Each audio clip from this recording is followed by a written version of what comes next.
No, I just saw Barkley like go deep and caught it, and then I see 49 running behind. I saw who, yeah, wash him up.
Bring a tear to your eye, man. That's awesome. Montana gets the win today, 28-9 over Cal Poly on homecoming. We got Kenzel Lawler here, had a pick 6 on the day. Eli Gillman, 123 yards on the ground. We'll start with Coach. Your initial thoughts on big second half surge for Montana, and then we'll open it up to questions. Yeah, obviously it was a two halves different offensively for us. The defense played exceptionally well throughout, so our defense was just terrific today. It was good by them, and then finding different ways to win is maybe a hallmark of what this program's built on. We did that again today. I think we have a good football team. I think that we met up with a team that was really ready to play and had a good plan for us. And we were ready to go as well. And we just had to finally get to the point where we're executing on the offensive side. But we played exceptional through the game on the defensive side. Coach, on that note, they only had 3 first downs in the second half. I think they had one. Well, okay, one. I think you only gave up like 21 yards other than that long run. So, in particular, in the second half, what went well for your defense? Yeah, we adjusted a couple things, but they hit us down the field on a couple passes the first half. That's where the majority of the yardage came. I thought that Tim had a nice plan in the first half. They were switching tempos. They were guessing with this man or zone a little bit. Got us on a couple of things. Then we changed a little bit how we were calling it. I thought Tim and Coop did a good job in the second half adjusting how we were calling it and deciding which front coverages were going to go together and kind of got it dialed up. So we had the stuff we went to in the second half was good. When you have the ball for 40 minutes, part of that's the turnovers you forced. But I mean, how much does that tell the story of the game? Well, I don't really think it does. It's all about tempos, and they ended up going fast a lot, so their time of possession is not going to be much. And then at certain points of the game, we were slowing it down and bleeding it, so that's going to skew the time of possession thing. Eli, you had that one drive where you had all 50 of the yards, including the touchdown that put you guys up 21-9. What'd you start seeing there that sort of opened things up for you? I just kept trusting my guys, whether or not things are open up in the first half or not. I just know that if I keep putting the ball where it's supposed to be, that it'll open up. Because I know those dudes are working their tail off to do their job. So, Eli, can you talk a little bit about? It looked like the A gap all of a sudden was just kind of there, running behind the guards. Am I wrong about that, or can you talk a little bit about that? Did you said it looked like the what? Like you're running behind the guards. Oh. All of a sudden that kind of just started popping for the Griz the second half. Yeah, I mean, we knew they couldn't. If they might have got beat us on a couple of plays in the first half, but we knew they couldn't hang with us. So we're just wearing and tearing them down, and that's kind of what you saw in the second half is us just keep on, foot on the pedal, and that's just kind of what happens. Things start to open up. Bobby, I wanted to ask you about the Cal Poly defense. It's the first shutout for a half in a month of Sundays. Cody Von Oppen. In 2019. Right. Cody Von Oppen, maybe. Did he remember some stuff, or what they do and what you have to solve? Cody's become a pretty accomplished guy in terms of coordinating and calling the defense. I got a chance to see him after. I just told him I was proud of the way they planned us. I thought they had a great plan. There's some execution issues by us as well, but they had a good. I mean, that all goes back to them. They had a good plan. They did a nice job. I mean, they shut us out for a long time in that game, and that was frustrating. I was kind of proud of our guys not letting the frustration. It was very positive at halftime in our locker room, and as it should be. And I was proud of him. But Cody had a good plan for us. That was a terrific fight out there all day. Kenzel, to kind of get the momentum going there with the pick 6 and get on the board, just walk us through that play and how did it feel to kind of break through in that moment? It felt great being able to make that play. I just felt like it was one of those moments where I had an opportunity to just do the best job I could for my team, and I was able to seize it in that moment, and I'm just grateful for it. How would you describe what it was like what kind of coach said, like trying to stay positive, stay patient when things necessarily weren't going the way you wanted to in the first half? Yeah, it just started with just maintaining our focus on what it is we have to do. Just taking it one play at a time. You never know when a play like that's going to come. So I'm just grateful I was able to just be doing my job at the right time, at the right place, and I was able to capitalize and just help our team. Eli, for you, just the mentality of kind of staying patient and sticking with it, and then eventually, it'll happen. Yeah, I mean, it's kind of the same thing. But like that's how we're trained. That's how we practice, is to keep going for every single second on the clock. So, I mean, at some point they're going to break, and we're not quitting until the clock hits 0. So, I gotta ask about the jerseys. What do you think of how you look at them? I think they're sweet. I'm a big fan of these things. Kenzel?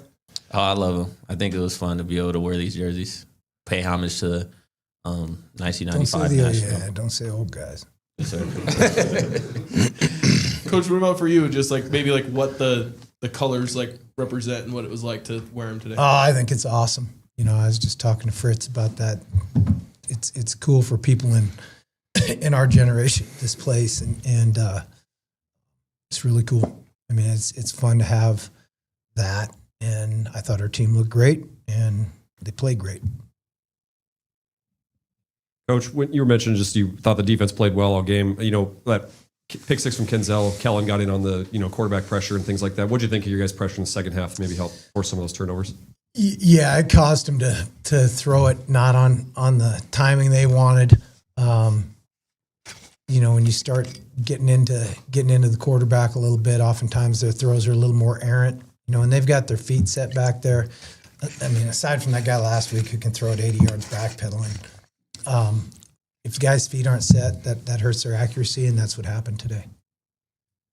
Eli, for you, when it is kind of, frustrating first half, but then you see Kenzel make that pick six, you get to watch him kind of kickstart it. Could you guys feel the momentum shift a little bit, and what was it like watching him make that play? Yeah, we could feel it shift a whole lot. I mean, and we see those dudes make those plays in practice. I mean, it sucks for offense at the time, but it's also sweet because we are a team at the end of the day. So we just know it's we got to go and do our job now. I mean, they're helping us out all game. We just have to go help them out as well. So I'm just glad we came together as a team. Coach, just the way you guys dominated the field position game, especially with your special teams, how much impact do you think that had? It was good. They did some things that were problematic for us. It was kind of the first half a little bit. The guy had 3 punts. One was 27 yards, one was 32, one was 29. So we moved the returner up, and then he bombs a 65-yard punt. We got to have a pretty good return set up. So they did some things to manage our kicking game pretty well, but our special teams are a handful. Those guys work hard at it. They play hard. I'm proud of the way they play. They know they have an impact on the game. When you're up 21-9, you get the ball back with 8.5 minutes to go, and then you were able to drain it all the way down. But then Eli scored. Did you hope to keep the ball the rest of the game? Yeah, we needed. It was at 1:53, and it was 1:51, and 1st and 10. They had one timeout. We had to get it to 1:23 to kneel it, and so we needed a first down before we could kneel it. And obviously, he broke tackle and got in the end zone. So. Yeah, if we could have gotten the first down marker was on the 4, I think. If we had gotten to the 4, we would have taken a knee. Last one. You got to give Frank a chance after I yelled at him last week. Felt like as kind of the second half progressed, some of the downfield stuff in the passing game kind of began to connect a little bit. Do you feel like there was anything correlated to that, or just kind of connecting on passes? That was two pieces to that. I didn't think we were making plays on the ball well enough, and I didn't think that our quarterback was as accurate in the first half. So there were some harder catches. I thought that he settled in and saw things better the second half, and then all of a sudden everything's clicking a little better. So go ahead, get one in, man. You got to spit it out. When you guys went up 14-9 early in the fourth quarter there, 14 plays, 96-yard drive, by far the longest of the season, converted some long or third. Yeah, and the one longs third and long was and big. a fourth down on that drive. So just what did you like about the way you guys were able to put together such a comprehensive drive like that? Yeah, we had TV timeout. They had down the punt on the 4. And going out on the field, we talked about, hey, let's put a drive together. What do we like? And let's go take the lead for the first time in this game. And it was sort of like that a week ago when you're playing from behind for a long span of time. It's a relief to get the lead, and that's why we went for it on fourth down. We're trying to get that play off on third down before the fourth quarter because we had the wind with us. It was probably a go for it play going into the wind. Ty wasn't hitting the ball particularly well actually today, so that was part of the factor on going for it there. But it was a foot, and sometimes it's sort of, I know we should kick a field goal and take the lead 10-9 there, but college kicker not hitting the ball well, crosswind into his face. Just said, go for it. Let's see if we can get it. So analytics don't take that into consideration. Thanks, Anybody else? everyone. All right, thanks, guys. See you Monday.